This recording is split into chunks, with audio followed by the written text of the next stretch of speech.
نحمده ونستعينه ونستغفره ونعوذ بالله من شرور أنفسنا ومن سيئات أعمالنا. من يهده الله فلا مضل له ومن يضلل فلا هادي له، وأشهد أن لا إله إلا الله وحده لا شريك له، وأشهد أن محمدا عبده ورسوله. اللهم صل وسلم على نبينا محمد. أعوذ بالله السميع العليم من الشيطان الرجيم. بسم الله الرحمن الرحيم. وَلِتُكْمِلُوا الْعِدَّةَ وَلِتُكَبِّرُوا اللَّهَ عَلَى مَا هَدَاكُمْ وَلَعَلَّكُمْ تَشْكُرُونَ. محترم بزرگوں، نوجوان ساتھیوں، پردہ نشین خواتین اسلام اور عزیز بچوں، اللہ رب العالمین کا بے انتہا شکر و احسان ہے کہ ہم رمضان المبارک کا یہ مہینہ ختم کرنے جا رہے ہیں۔ ایسے موقع پر ہم اللہ رب العالمین کا بہت شکر گزار ہیں کہ رب العالمین نے ہم سب کو عبادتوں کی توفیق دی۔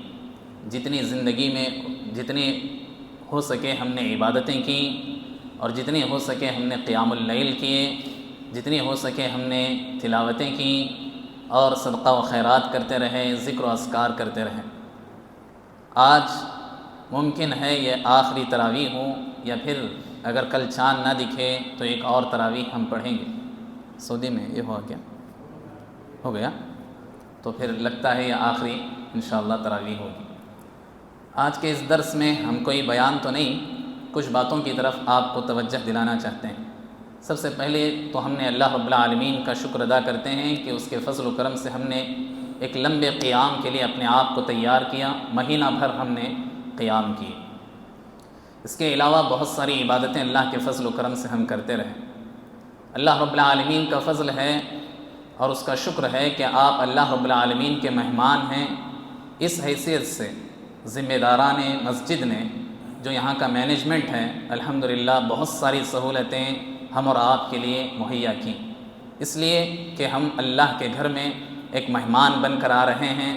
ان مہمانوں کی عزت اور خاطر تواضع کرنا یہاں کے ذمہ داروں کی ذمہ داری، انہوں نے اپنی پوری ذمہ داری کو ذمہ داری سمجھ کر ادا کی، اس لیے ہم اللہ رب العالمین سے دعا گو ہیں کہ اللہ رب العالمین ذمہ داران کے حق میں اس کو قبول فرمائیں۔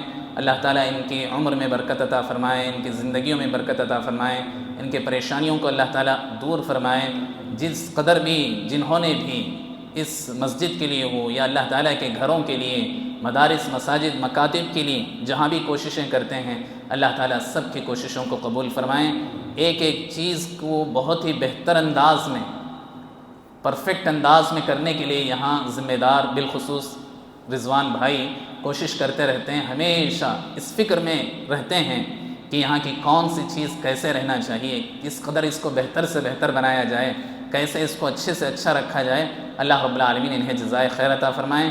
اللہ رب العالمین اس کار خیر کو جنت الفردوس میں داخلے کا ذریعہ بنا دیں، آمین یا رب۔ اس کے علاوہ ذمہ داروں کے علاوہ ہمارے یہاں نوجوان اور بڑے چھوٹے بچے سب مل کر الحمدللہ افطار کی بہترین انداز میں تنظیم کرتے رہے۔ اس پر بھی ہم تمام ہی جو کچھ محنتیں کیے ہیں، بچوں نے، بڑوں نے، نوجوانوں نے، سب کی محنتوں کو اللہ رب العالمین قبول فرمائیں۔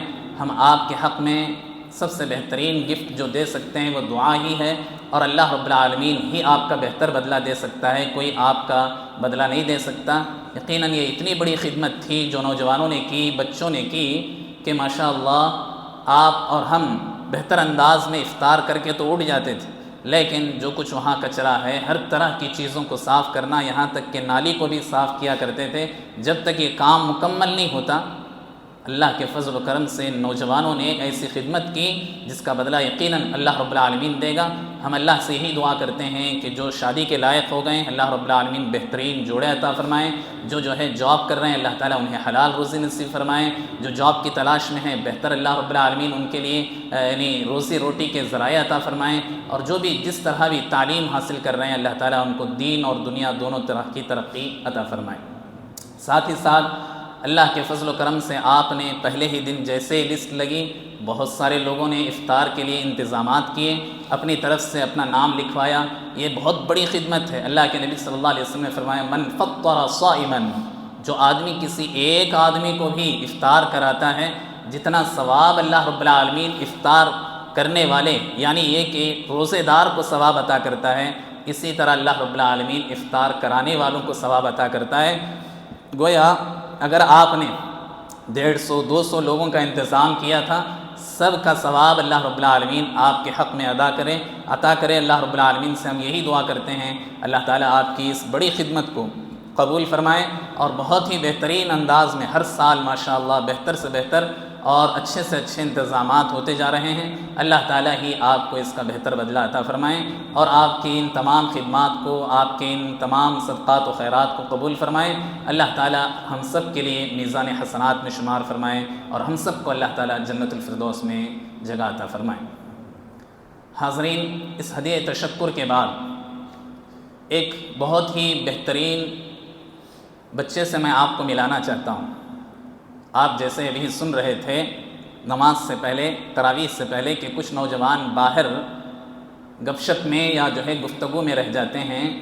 2-3 ہیں ایسے، زیادہ نہیں، 2-3 ایسے نوجوان تھے جس کی وجہ سے بہت زیادہ ڈسٹرب ہو رہا تھا اور محسوس بھی ہو رہا تھا کہ رکوع جب شروع ہوتا ہے تب جو ہے یہ اندر داخل ہوتے ہیں۔ ایسا نہیں ہونا چاہیے، زندگی بھر یاد رکھنا چاہیے۔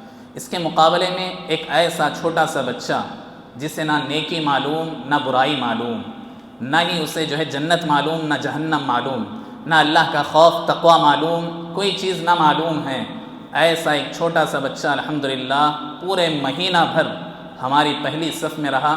اس پر مجھے بہت خوشی ہوتی رہی، اگرچہ کہ کچھ اس سے جو ہے یعنی غلطیاں ہوتی رہیں، لیکن یہ بہت ہی بہترین جو ہے ایک مثال ہے اور والد بھی ایک بہت بڑی مثال ہے ہم اور آپ کے لیے۔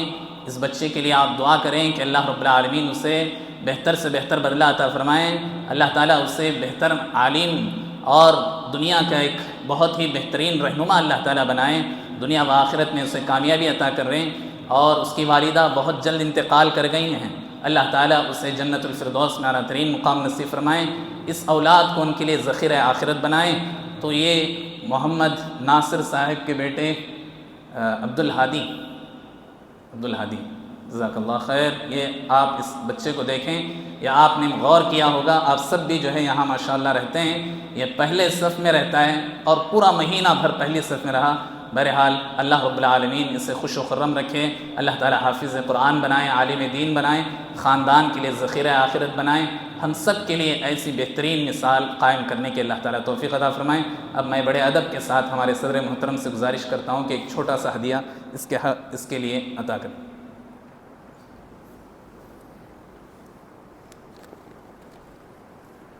جزاک اللہ، بارک اللہ فیکم اجمعین۔ محترم حاضرین، رمضان ختم ہونے کو ہے، ایک رات ہمارے درمیان باقی، کچھ منٹ مجھے آپ کے سامنے بات بھی کرنی۔ یقیناً بڑی خوشی کی بات بھی ہے اور بڑا غم بھی ہے۔ خوشی اس بات کی کہ ہم نے رمضان المبارک کے مہینے میں اللہ نے جتنی توفیق دی عبادتیں کی، غم اس بات کا کہ یہ بہت ہی بہترین مہینہ ہم سے رخصت ہو رہا، اور ہمارے سلف صالحین کا یہی معمول تھا کہ رمضان کا اختتام ہونے لگتا مزید محنت کرتے۔ بار بار میں آپ کو ایک مثال کے ذریعے سمجھا رہا ہوں یا مثال دے رہا تھا، کئی دروس میں شاید بھی دے چکا ہوں کہ ایک ریس لگانے والا بچہ ہو یا جو بھی ہو، جب لگاتا ہے اپنے گول تک پہنچنے کی کوشش کرتا ہے تو وہ دوڑتا ہے، اپنی پوری محنت کے ساتھ دوڑتا ہے، لیکن جب وہ اپنے گول سے بالکل ٹارگٹ سے بالکل قریب ہوتا ہے تو مزید محنت کرتا ہے، یہ سوچ کر کہ میں کامیابی حاصل کر لوں گا، پھر اس کے بعد آرام ہی آرام ہے، اس کے بعد مجھے آرام کرنا ہے کامیابی حاصل کرنے کے بعد۔ یہی معاملہ میرا اور آپ کا ہے، بس ایک رات ہمارے درمیان باقی ہے شاید، کہ جس کے بعد ہم رمضان المبارک کے مہینے کو رخصت کر دیں گے ایک روزے کے بعد۔ تو پھر اس ایک روزے میں مجھے اور آپ کو کیا کرنا چاہیے؟ ہم نے کی جو کچھ عبادتیں کیں، اس کے باوجود ہمیں عبادتوں میں اور مزید محنت کرنا چاہیے، ورنہ شیطان تو ہمارے دل میں یہ چیز بسا دیا ہے کہ اب آخری دن ہے، اب ہمیں شاپنگ میں لگنا چاہیے، ہمیں جو ہے عید کی تیاری کرنی چاہیے۔ حقیقت یہ ہے کہ آخری وقت میں بھی ہمیں اس رمضان المبارک کے مہینے کے آخری لمحات کو بھی بہتر انداز میں گزارنا چاہیے، اس لیے کہ اللہ کے نبی صلی اللہ علیہ وسلم نے فرمایا 3 قسم کے لوگ ایسے ہیں جن کی دعا اللہ تعالیٰ ریجیکٹ نہیں کرتا۔ اب عبادتوں میں جو ہم سب سے مختصر عبادت اور بار بار جو عبادت کر سکتے ہیں وہ دعا ہے۔ اسی لیے ایک حدیث کی طرف میں آپ کو اشارہ کرتا ہوں۔ اللہ کے نبی صلی اللہ علیہ وسلم نے فرمایا 3 قسم کے لوگ ایسے ہیں جن کی دعا اللہ تعالیٰ کبھی رد نہیں کرتا۔ ایک انصاف پسند بادشاہ، انصاف پسند بادشاہ اگر وہ انصاف کرتا ہے، صحیح اللہ سے ڈر کر انصاف کرتا ہے اور صحیح طور پر انصاف تک پہنچ جاتا ہے، اللہ رب العالمین ایسے بادشاہ کی دعا کو رد نہیں کرتا۔ یہ صرف بادشاہ نہیں، اگر آپ خاندان کے ایک ذمہ دار ہیں، اگر آپ گھر کے ایک ذمہ دار ہیں، اپنے بچوں کے درمیان جھگڑا ہوا، صحیح طور پر انصاف کے ساتھ، یا کہیں بھی کوئی بھی معاملہ ہوا دوستوں میں، جہاں بھی ایک عام آدمی میں کوئی فیصلہ کرنے کی ضرورت پڑے، اگر آپ اللہ سے ڈرتے ہوئے صحیح فیصلہ کریں گے، اللہ رب العالمین آپ کی دعا کو ریجیکٹ نہیں کرے گا۔ اللہ کے نبی صلی اللہ علیہ وسلم نے فرمایا۔ دوسرا یاد رکھیں، مظلوم، اگر ہم نے کسی پر ظلم کیا اور اس کی آہ اگر نکل جائے ہمارے حق میں، تو اللہ رب العالمین ہر حال میں قبول کرے گا۔ اللہ رب العالمین تو یہ کہتا ہے کہ اس کی یہ دعا اس کے ہاتھ نیچے گرنے سے پہلے، اس کے زبان کے پورے الفاظ ختم ہونے سے پہلے اللہ رب العالمین کے عرش تک پہنچ جاتی اور اللہ رب العالمین کے عرش کو ہلا دیتی۔ اگر واقعی وہ مظلوم ہیں تو پھر اللہ تعالیٰ اس کی دعا قبول کرتا ہے۔ تیسرا شخص روزے دار ہے، الصائم، روزے دار کی دعا اللہ رب العالمین قبول کرتا ہے۔ اسی لیے یہ رات جو ہم لیلۃ القدر کی تلاش میں چل رہے ہیں، یہ رات بڑی اہم ہے میرے لیے، آپ کے لیے، تمام مسلمانوں کے لیے۔ اس رات کو کثرت سے اللہ سے دعا میں اپنے آپ کو مناجات میں لگانا چاہیے۔ ہم اللہ سے دنیا تو مانگ ہی رہے ہیں، دنیا کے ساتھ ساتھ آخرت مانگنا چاہیے۔ ہم اپنے لیے، اپنے گھر والوں کے لیے مانگ رہے ہیں، بالخصوص اپنی اولاد کی صحیح تربیت کرنے کے لیے، توحید پر قائم رہنے کے لیے اللہ تعالیٰ سے دعا کرنا چاہیے۔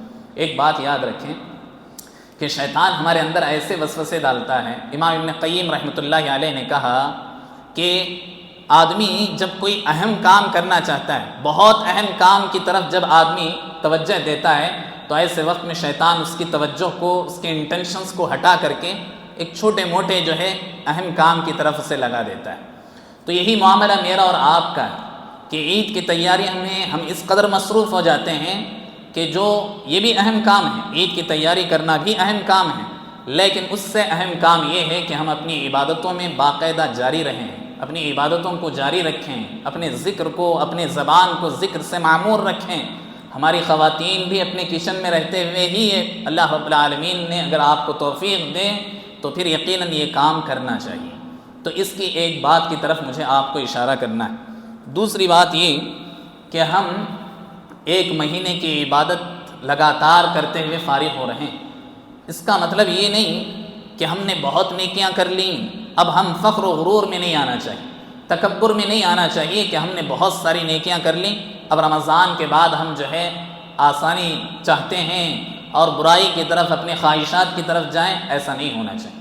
نہ ہی ہمارے اندر تکبر ہونا چاہیے اور نہ ہی ہمارے اندر مایوسی ہونی چاہیے۔ مایوسی کیسے؟ تکبر اس لحاظ سے کہ ہم نے بہت عبادتیں کر لیں، 1.5 گھنٹے کے ہم نے قیام کر لیے، ہم نے روزے رکھے، ہم نے جو ہے قرآن کریم کی تلاوت کی، صدقات و خیرات کیے، ذکر و اذکار کیے، بہت کچھ ہم نے کیے۔ یہ اگر ہمارے اندر آنے لگے گا، یہ چیز فخر و غرور ہے۔ اور اس کے مقابلے میں آدمی کو مایوس بھی نہیں ہونا چاہیے۔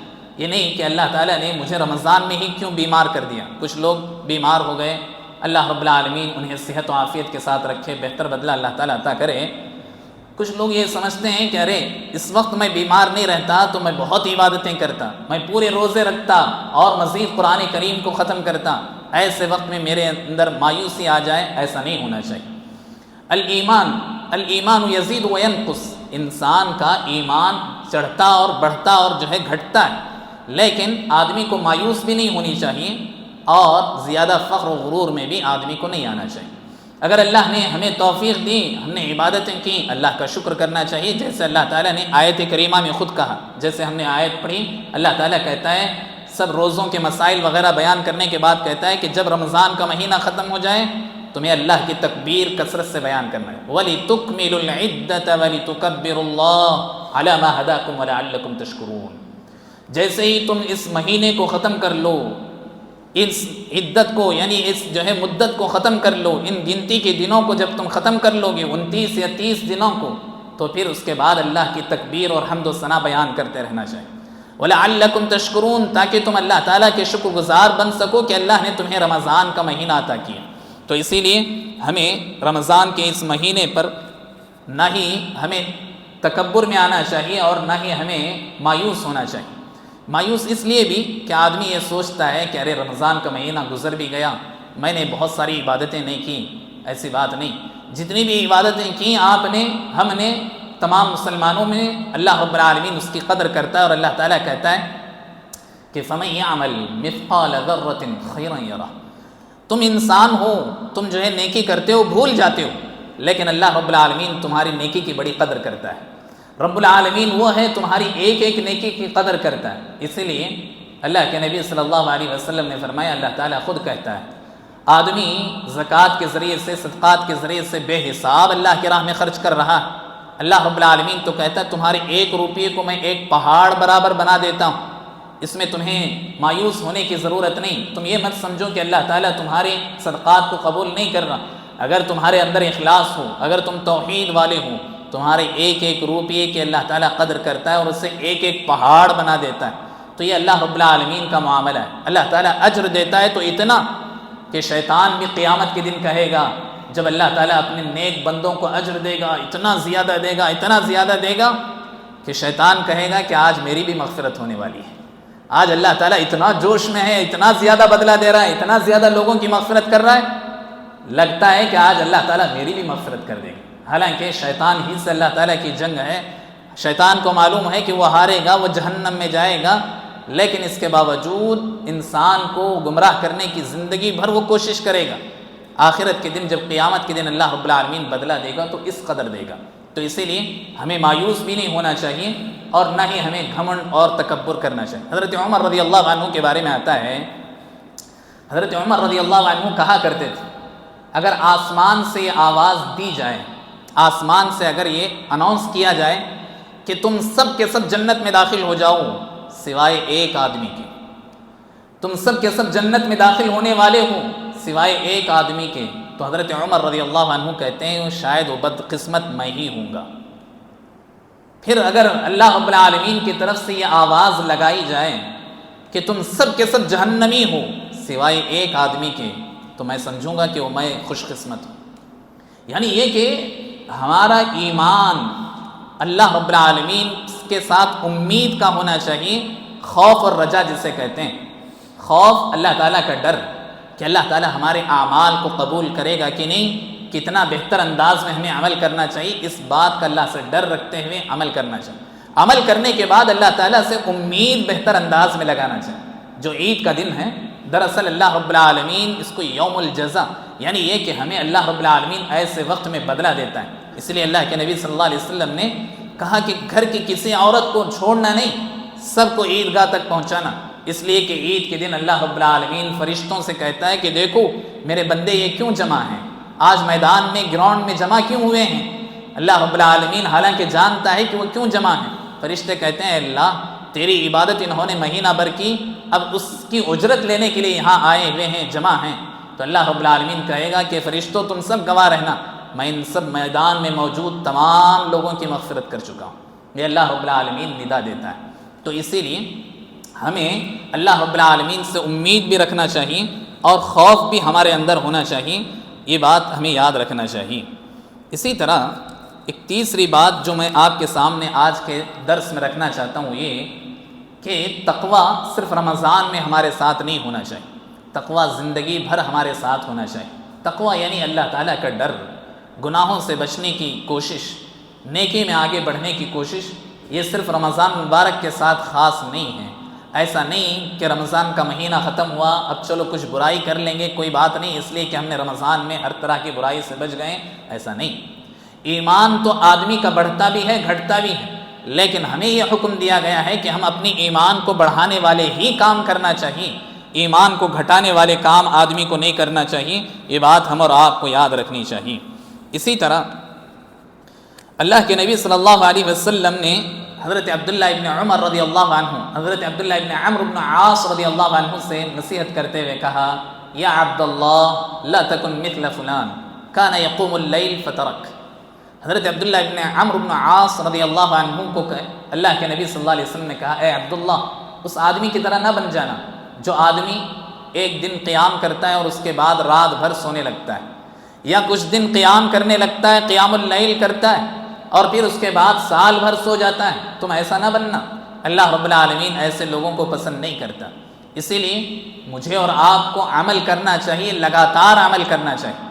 رمضان کا یہ مہینہ مجھے اور آپ کو جو پیغام دیا تقوی کا، ساتھ ہی ساتھ جو عمل ہم کرتے رہے رمضان کے بعد بھی وہ عمل جاری رکھنا چاہیے۔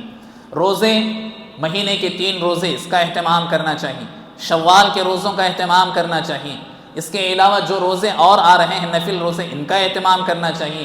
پیر اور جمعرات کا روزہ اگر اللہ نے توفیق دی تو اس کا بھی اہتمام کرنا چاہیے۔ ہر پیر اور جمعرات نہ صحیح، کبھی کبھی تو صحیح، ہمیں جب جب موقع ملے تب اس کے اہتمام ہمیں کرنا چاہیے۔ نماز، نفل نماز کا اہتمام کرنا چاہیے۔ قیام اللیل کا اہتمام ہم نے کیا اس لیے کہ اللہ کے نبی صلی اللہ علیہ وسلم نے فرمایا، من قام رمضان ایمانا واحتسابا غفر له ما تقدم من ذنبه۔ جو آدمی بھی رمضان کے مہینے میں قیام کرے گا، اللہ رب العالمین سے امید رکھتے ہوئے، ثواب کی امید رکھتے ہوئے، اللہ رب العالمین اس کی مغفرت فرمائے گا۔ تو پھر ہم نے مغفرت کے لیے مہینہ بھر قیام کیا، اس کے بعد بھی تہجد کا اہتمام کرنا چاہیے۔ تہجد نفل نمازوں میں سب سے افضل نماز ہے، 2 رکعت ہی صحیح آدمی کو پڑھنا چاہیے۔ اگر کسی کو موقع نہ ملے تو عشاء کے بعد آدمی 2 رکعت سنت پڑھتا ہی، تو اور رکعت نفل نماز پڑھنا چاہیے، 2 اور رکعت تہجد کی نماز پڑھنا چاہیے۔ قیام اللیل کے لیے ضروری نہیں کہ سو کر اٹھیں تبھی آدمی کا قیام اللیل ہوتا ہے، نہیں، یاد رکھیں اس کا وقت عشاء کے بعد فوراً شروع ہو جاتا ہے۔ اگر آپ کو ایسے لگتا ہے کہ میں پوری رات سو جاؤں گا تو آپ کو عشاء کے فوری بعد پڑھ لینا چاہیے۔ ہاں، افضل یہ ہے کہ آپ آخری وقت میں اٹھ کر پڑھیں، آدھی رات کے بعد اٹھ کر پڑھیں، یہ افضل، ورنہ عشاء کے بعد 2 رکعت سنت کے بعد 2 رکعت اور پڑھ لیں۔ اللہ کے نبی صلی اللہ علیہ وسلم نے فرمایا کہ جو آدمی تہجد کی یعنی قیام اللیل کی نماز میں صرف 10 آیتیں اگر پڑھ لے، اللہ رب العالمین اس کا نام غافلوں میں سے ہٹا دیتا ہے، کیئرلیس لوگوں میں سے ہٹا دیتا ہے اور سچے ایمان والوں میں اسے شمار کر دیتا ہے۔ اگر آدمی 2 رکعت نماز پڑھنے کے لیے کھڑے ہو، 2 سے 3 منٹ میں آدمی نماز پڑھ لے گا کہ نہیں؟ پڑھ لے گا۔ اگر وہ سورہ فلق اور سورہ ناس بھی پڑھ لے، قل اعوذ برب الفلق قل اعوذ برب الناس میں کتنے آیتیں ہیں؟ 11 آیتیں۔ اللہ کے نبی صلی اللہ علیہ وسلم نے فرمایا سورہ فاتحہ بھی اس کے علاوہ بھی ہے۔ اگر کوئی آدمی سورہ فلق اور سورہ ناس گویا پڑھ لے تو اللہ رب العالمین اسے غافلوں میں سے ہٹا دیتا ہے۔ یہ بہت عظیم سنت ہے، اللہ رب العالمین نے جو رکھی ہے، اس کا اہتمام بھی آدمی کو کرنا چاہیے۔ یہی بات کی نصیحت حضرت عبداللہ ابن عمرو بن عاص رضی اللہ عنہ کو اللہ کے نبی صلی اللہ علیہ وسلم نے فرمایا۔ اس کے علاوہ ہم نے قیام کیا، اللہ کے نبی صلی اللہ علیہ وسلم نے فرمایا حتی ینصرف الامام، تم قیام کرو اس وقت تک جب تک کہ امام قیام کر لے، تو پھر اس کے بعد تم رات بھر سو جاؤ، لیکن اللہ رب العالمین تمہیں رات بھر کھڑے ہو کر عبادت کرنے کا ثواب اللہ تعالیٰ عطا کرتا ہے۔ گویا ہم 1 گھنٹہ 1.5 گھنٹہ قیام کیے، 4 گھنٹے بھی اگر ہم سو جاتے ہیں، تمام رات کا اللہ تعالیٰ ثواب دیتا ہے قیام اللیل کا۔ اور یہی معاملہ اگر ہم رمضان کے بعد بھی کرنا چاہیں، یعنی پوری رات سو جائیں لیکن پوری رات ہم عبادت کا ثواب، کھڑے ہو کر عبادت کا ثواب پانا چاہتے ہیں، تو کیا کریں؟ ایسے وقت میں ہمیں کیا کرنا چاہیے؟ بولیے جی، زور سے، جماعت کے ساتھ نماز پڑھنا۔ بارک اللہ فیک، حیاک اللہ بشیر بھائی، ابشر۔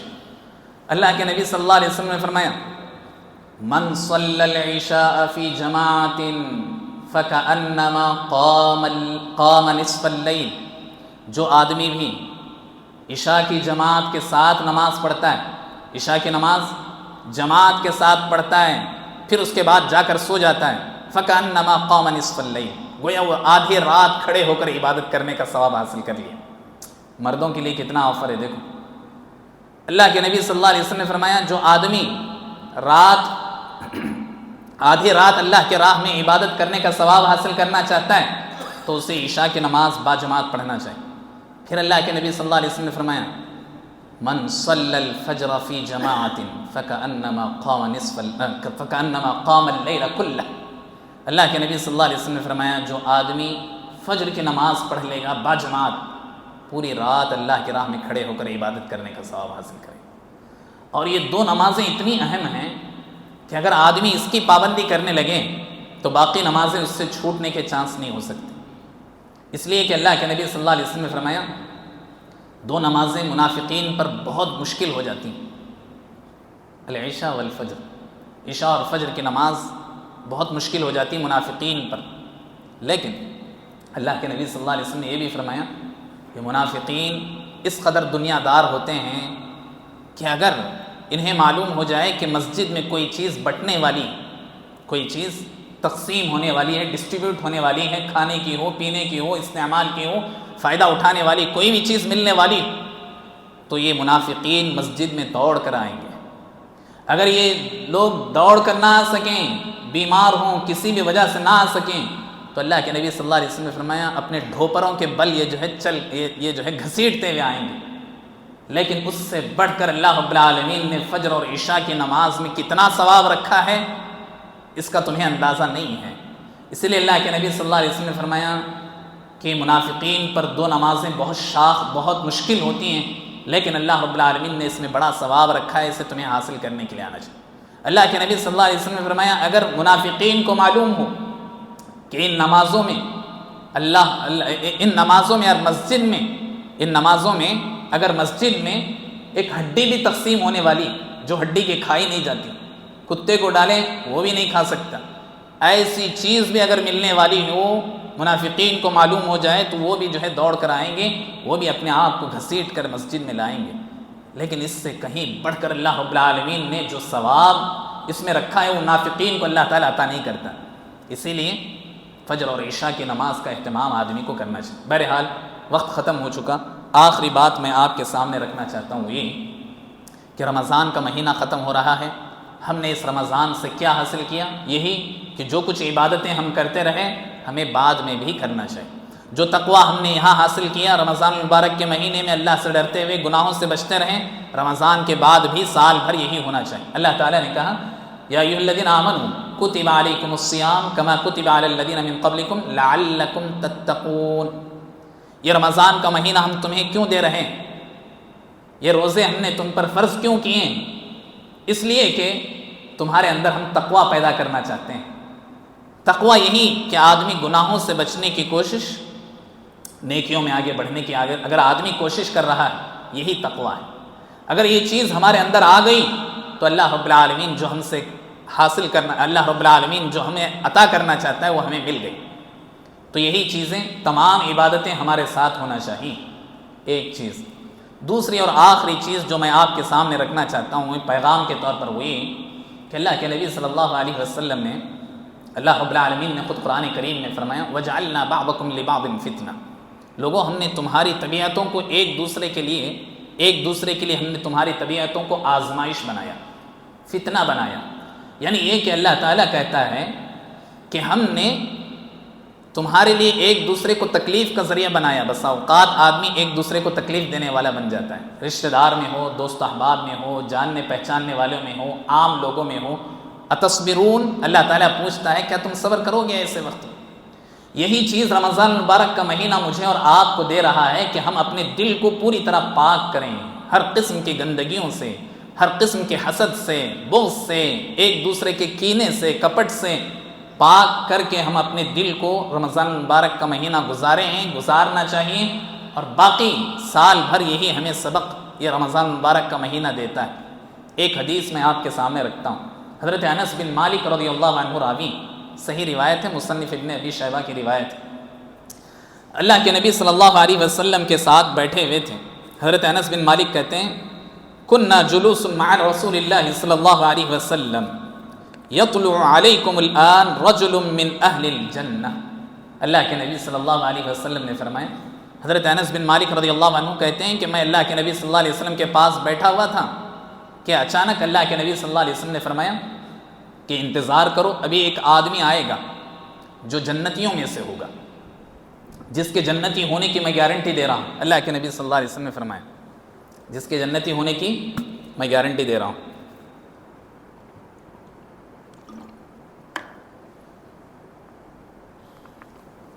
صحابی حضرت انس بن مالک رضی اللہ عنہ کہتے ہیں ہم سب انتظار کرنے لگے کہ ایسا کون سا شخص، ایسا کون سا خوش نصیب اندر داخل ہو رہا ہے جو اللہ کے نبی صلی اللہ علیہ وسلم کی زبان سے اس کے لیے جنتی ہونے کی خوشخبری دی گئی۔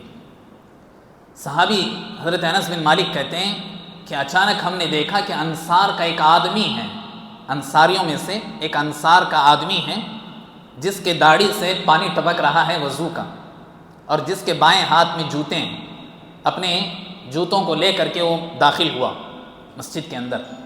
اللہ کے نبی صلی اللہ علیہ وسلم نے فرمایا یہی وہ شخص ہے جو جنتی، اللہ کے نبی صلی اللہ علیہ وسلم نے فرمایا یہی شخص جنتی۔ پھر جب دوسرے دن ہم عشاء کے بعد بیٹھے، دوسرے دن بھی ہم اللہ کے نبی صلی اللہ علیہ وسلم کے ساتھ بیٹھے، پھر اللہ کے نبی صلی اللہ علیہ وسلم نے فرمایا یطلع علیکم الرجل من اہل الجنہ، ابھی ایک آدمی آئے گا جو جنتیوں میں سے ہوگا۔ پھر ہم انتظار کرنے لگے کہ دوسرے دن کون خوش نصیب آنے والا ہے۔ ہم نے دیکھا کہ پھر وہی آدمی جو پہلے دن آیا تھا، وہی آدمی، اور وہی اس کی حالت کہ داڑھی سے اس کے جو ہے پانی ٹپک رہا ہے اور اس کے بائیں ہاتھ میں جوتے، اندر داخل ہوا۔ ہم نے کہا کہ کیا خوش نصیب انسان ہے۔ پھر تیسرے دن ہم اللہ کے نبی صلی اللہ علیہ وسلم کے ساتھ بیٹھے، تیسرے دن بھی اللہ کے نبی صلی اللہ علیہ وسلم نے فرمایا کہ انتظار کرو یطلع علیکم الرجل من اہل الجنہ، تمہارے درمیان ایک آدمی آنے والا ہے جو جنتیوں میں سے۔ اللہ کے نبی صلی اللہ علیہ وسلم کا یہ کہنا تھا کہ حضرت عبداللہ ابن عمرو بن عاص رضی اللہ عنہ کہتے ہیں، جن کے لیے اللہ کے نبی صلی اللہ علیہ وسلم نے نصیحت کی تھی نا کہ ایک دن قیام کر کے دوسرے دن سونا نہیں، کچھ دن قیام کر کے سونا نہیں، وہی صحابی اس مجلس میں بیٹھے ہوئے تھے 3 دن بھی۔ جب تیسرا دن ہوا تو ان کے اندر شوق پیدا ہوا کہ آخر ان کا عمل ایسا کون سا ہے جس کی وجہ سے 3 دن اللہ کے نبی صلی اللہ علیہ وسلم جنت کی خوشخبری دیں اور وہی ایک آدمی ہمارے درمیان آئے، دوسرا آدمی نہ آئے، وہی ایک آدمی ہمارے درمیان طلوع ہو آئے، کیسے ہو سکتا ہے؟ یعنی یہ کہ اس کے پاس بہت بڑے بڑے عمل ہوں گے جس کی وجہ سے اللہ کے نبی صلی اللہ علیہ وسلم نے اسے جنت کی خوشخبری دی۔ صحابی کہتے ہیں کہ عبداللہ ابن عمرو بن عاص کہتے ہیں میں اس کے پیچھے پیچھے چلا، نیکی کا شوق دیکھو، حرص، طمع نیکی کے لیے کیسے تھے صحابہ اکرام کے اندر۔ اب یہ معلوم کرنے کے لیے جا رہے ہیں کہ اس کی نیکیاں کیا ہیں، معلوم کریں، ہم بھی وہ حاصل کریں تاکہ ہم بھی جنتیوں میں سے ہو جائیں۔ اللہ کے نبی صلی اللہ علیہ وسلم کے مجلس کے بعد فوراً ان کے پیچھے پیچھے چلے، یہاں تک کہ ان کے گھر کے دروازے پر جب گئے تو سلام کیا اور کہا کہ میں نے اپنے والدین سے کہہ آیا ہوں کہ میں گھر میں داخل نہیں ہوں گا 3 دن تک، 3 دن تک میں نے قسم کھا لی ہے کہ میں گھر میں داخل ہونے والا نہیں ہوں، اس لیے اگر آپ مجھے جو ہے اجازت دیں تو میں آپ کے ساتھ گھر میں رہنا چاہتا ہوں۔ حضرت عبداللہ ابن عمرو بن عاص نام تھا، یاد رکھنا۔ حضرت عبداللہ ابن عمر کہتے ہیں کہ انہوں نے فوراً مجھ سے کہا کہ ٹھیک ہے کوئی بات نہیں، اگر تم گھر میں نہ جانے کی، اپنے گھر میں نہ جانے کی قسم کھا لی ہے 3 دن کی تو میرے مہمان بن جاؤ، میرے یہاں رہ جانا۔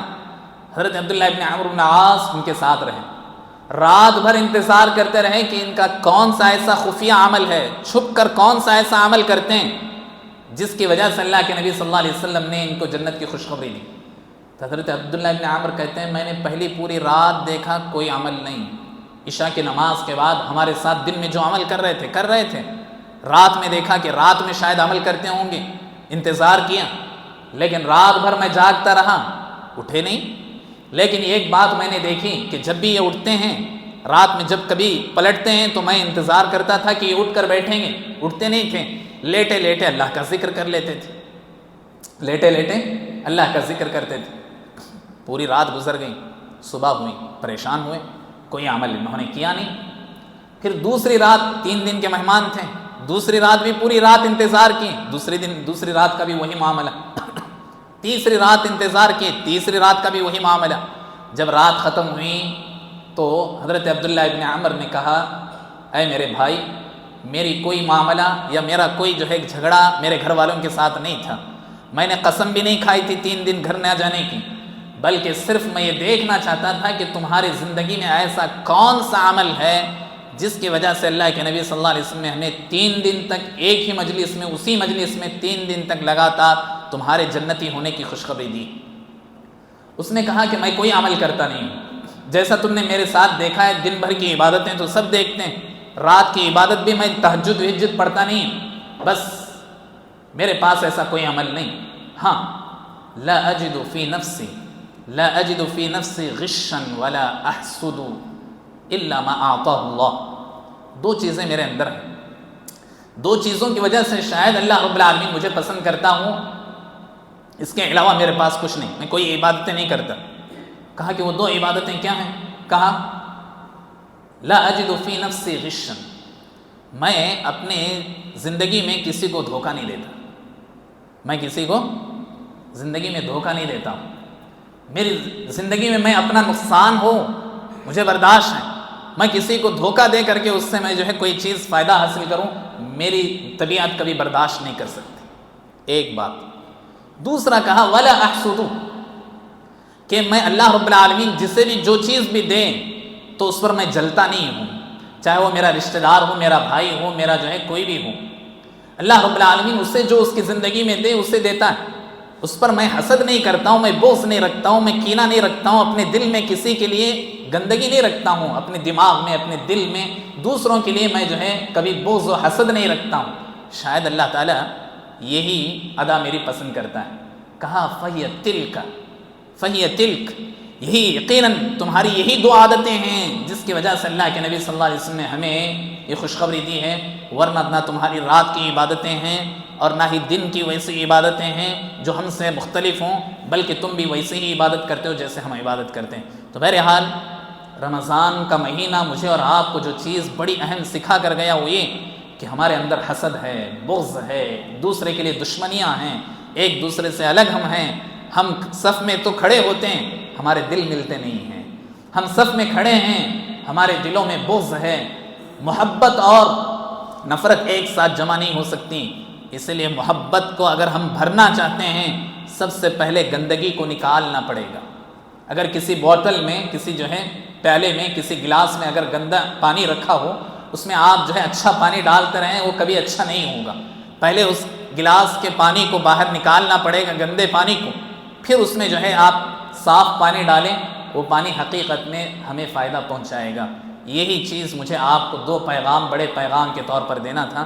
اللہ رب العالمین ہمیں عمل کی توفیق عطا فرمائے۔ آخر میں عید الفطر، ممکن ہے کہ کل آخری دن ہمارا ہو، عید الفطر کے کچھ مسائل ہمیں اپنے ذہن میں رکھنا چاہیے۔ سب سے پہلی بات تو یہ کہ یہ بات جان لیں کہ بہت سارے لوگ یہ سمجھتے ہیں کہ کل کی رات، یعنی یہ کہ اگر چاند دکھ جائے تو چاند دکھنے والی رات بھی خاص عبادتیں کرنا چاہیے، خاص نمازوں کا اہتمام کرنا چاہیے، خاص دعاؤں کا اہتمام کرنا چاہیے، ایسی کوئی حدیث سے ثابت نہیں۔ بہت سارے لوگ یہ سمجھتے ہیں کہ یہ لیلۃ الجائزہ، یہ رات ہمارے جائزہ لینے کی ہے اور ہمارے جو ہے اللہ رب العالمین سے بدلہ لینے کی ہے، ایسی بات نہیں ہے، اس میں کوئی خاص عبادت نہیں، جیسے عام عبادت آدمی کرتا ہے ویسی عبادت ہی آدمی کو کرنا چاہیے، اس سے بڑھ کر کوئی خاص عبادت اس رات میں ثابت نہیں۔ دوسری بات، صدقۃ الفطر سے متعلق ہم نے آپ کے سامنے مسائل رکھیں۔ بہت سارے لوگ یہ سوال بار بار کر رہے ہیں کہ ہمارے فلاں باہر رہتے ہیں تو ہم یہاں دیں گے کہ نہیں دیں گے۔ حقیقت تو ہم نے آپ کے سامنے رکھی ہے، حقیقت تو یہ ہے کہ جہاں آپ ہیں وہیں سے آپ کو دینا چاہیے۔ پھر اگر آپ کو وہاں غریب نہ ملتا ہو، کوئی بھی مشکل پیش آ رہی ہو، تب آپ جو ہے کسی اور جگہ میں دے رہے ہیں، کوئی حرج نہیں۔ پھر ایک اور مسئلہ یہ آ رہا ہے کہ وہاں سے اگر ہم یہاں دے رہے ہیں تو وہاں کے حساب سے 2.5 کلو یا 3 کلو کا 2000 درہم، یہاں کے انڈیا کے 2000 روپے بن رہے ہیں، 3000 روپے بن رہے ہیں، لیکن یہاں ہم جو ہے 2.5-3 کلو خرید رہے ہیں تو 500 کے اندر مل جا رہا ہے، کیا کریں گے؟ کوئی بات نہیں، آپ نے اللہ کے نبی صلی اللہ علیہ وسلم نے جو سا کہا ہے، 2.5 یا 3 کلو جو بھی آپ دے رہے ہیں، یہی مقصود ہے اللہ تعالیٰ کو، قیمت مقصود نہیں ہے، قیمت مطلوب اللہ تعالیٰ کو نہیں ہے، یہ بات ہمارے ذہن میں ہونا چاہیے۔ اسی طرح غریبوں کو صحیح طور پر تلاش کرنا چاہیے، صحیح موحدین تک اگر ہمارا غلہ پہنچتا ہے بہت اچھی بات ہے، ایسا بھی نہیں کہ ہمارے غلے کو ہم 2-2 4-4 لوگوں میں تقسیم کریں گے، ایک کو بھی آپ دے سکتے ہیں یا 10 لوگوں میں بھی آپ تقسیم کر سکتے ہیں، کوئی حرج نہیں۔ اسی طرح جو لوگ لے رہے ہیں غلہ، ان کے اوپر بھی فرض ہے کہ وہ کسی اور غریب کو تلاش کر کے اپنے جتنے افراد ہیں ان کی طرف سے 2.5 یا 3 کلو ایک فرد کے طور پر دوسروں کو دینا چاہیے۔ ایسا نہیں کہ میں غریب ہوں، مجھے لا کر دیا جا رہا ہے، میرے گھر میں صرف رہے بس، نہیں، آپ کا فرض ہے کہ آپ بھی دوسروں کو دیں، اس لیے کہ یہ فرض رسول اللہ صلی اللہ علیہ وسلم، یعنی اللہ کے نبی صلی اللہ علیہ وسلم نے اسے فرض قرار دیا۔ دوسری بات یہ کہ ہم عید الفطر منانے جا رہے ہیں۔ عید الفطر منانا یہ خوشی بھی ہے، عبادت بھی ہے، اللہ رب العالمین کا حکم ہے، یہ شعائر اللہ میں سے، اللہ کی نشانیوں میں سے۔ اسی لیے بہت سارے نوجوان یہ سمجھتے ہیں کہ عید الفطر کو جاؤ تو ایک نارمل جبہ پیجامہ پہن کر جاؤ، پھر بعد میں اچھے کپڑے پہنیں گے، نہیں۔ اللہ کے نبی صلی اللہ علیہ وسلم نے فرمایا عید الفطر کی تیاری تمہاری بہتر انداز میں ہونی چاہیے، جو سب سے بہترین کپڑے ہیں، جو سب سے نئے کپڑے تمہارے پاس موجود ہیں، اس میں سے ایک جوڑا تمہیں پہن کر کے اللہ کی عبادت کے لیے تمہیں عیدگاہ پہنچنا چاہیے۔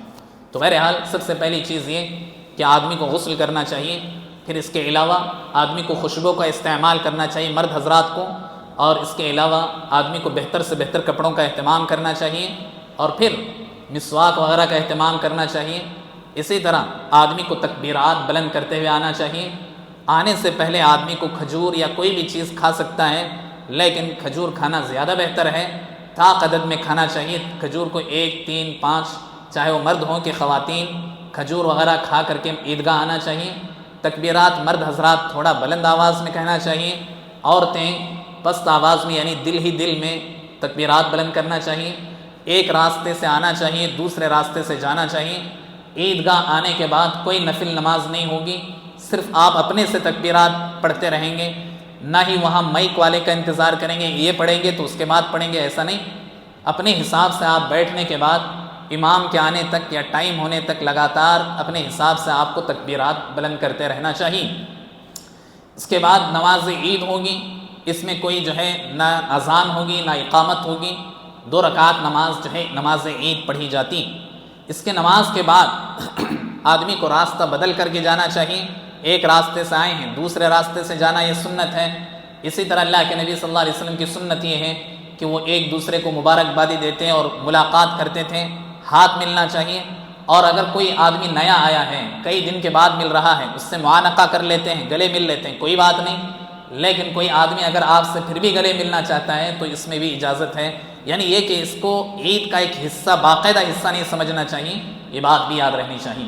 ایک دوسرے کو تقبل اللہ منا ومنکم کی دعا دینا چاہیے جیسے اللہ کے نبی صلی اللہ علیہ وسلم نے دی ہیں۔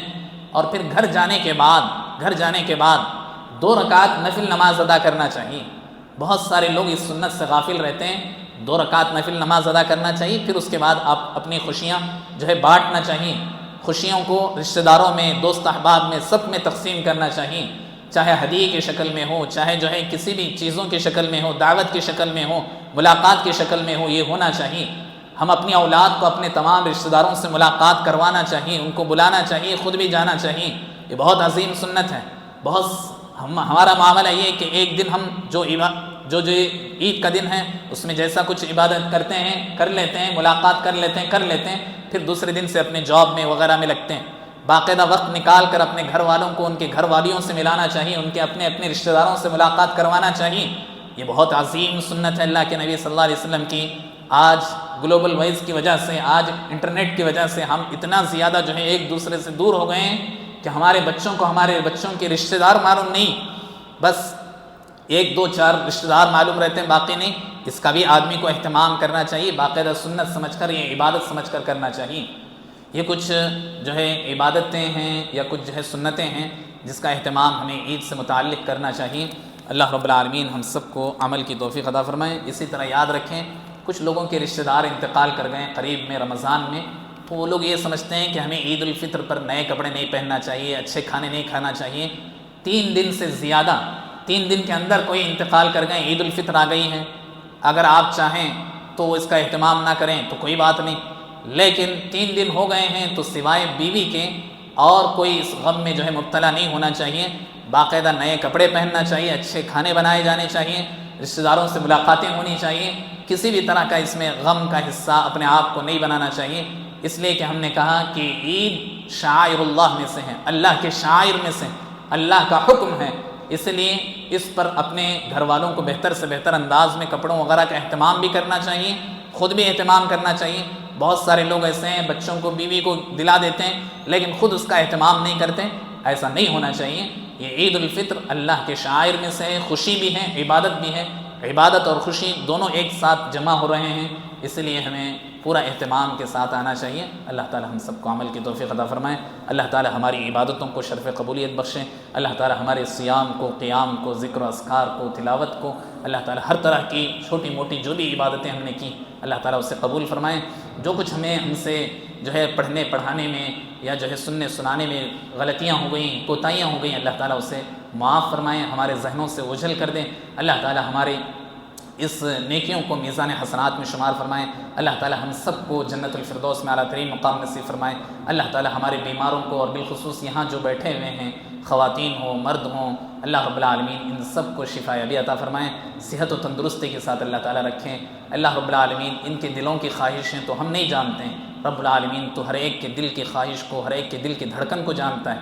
ہم تجھ سے یہی دعا کرتے ہیں کہ بچے ہوں، بوڑھے ہوں، جوان ہوں، مرد ہوں، خواتین ہوں، سب کے نیک و جائز مقاصد کو اللہ تعالیٰ پورے فرما، ان کے تمام کے جو کچھ خواہشات ہیں جائز خواہشات کو اللہ تعالیٰ پورے فرما، سب کی پریشانیوں کو اللہ تعالیٰ ختم فرما، اسلام اور مسلمانوں کی حفاظت فرما، اللہ رب العالمین ملک میں امن و سلامتی عطا فرما، امن و شانتی کے ساتھ ہمیں اس زمین پر جینے کی اللہ تعالیٰ توفیق عطا فرما، توحید کے ساتھ جینے، توحید کے ساتھ مرنے کی اللہ تعالیٰ توفیق عطا فرما، ہمیں اس حال میں اللہ تعالیٰ اٹھا کہ اللہ تعالیٰ تو ہم سے راضی ہو گیا ہو، ہم تجھ سے راضی ہو گئے ہوں، اس حال میں اللہ رب العالمین تو ہمیں اس دنیا سے اٹھانا، ہمارے جو بھی رشتہ دار، والدین، دوست و احباب جو بھی انتقال کر گئے ہیں اللہ تعالیٰ انہیں جنت الفردوس میں اعلیٰ ترین مقام نصیب فرما، ہم جو کچھ نیکیاں کر رہے ہیں ہماری اولاد اور ہمارے والدین جو بھی زمین اس دنیا سے چلے گئے اللہ تعالیٰ اس کا فائدہ انہیں بھی عطا فرما، ہماری دعائیں ان کے حق میں قبول فرما، جو لوگ بھی عمرہ وغیرہ کرے ہیں، حج کرے ہیں اللہ تعالیٰ ان سب کی ان بڑی بڑی عبادتوں کو قبول فرما، چھوٹی موٹی بڑی عبادتوں کو سب کو اللہ تعالیٰ تو قبول فرما، امین۔ اقول قولی ھذا واستغفر اللہ لی ولکم ولسائر المسلمین فاستغفروہ انہ ھو الغفور الرحیم۔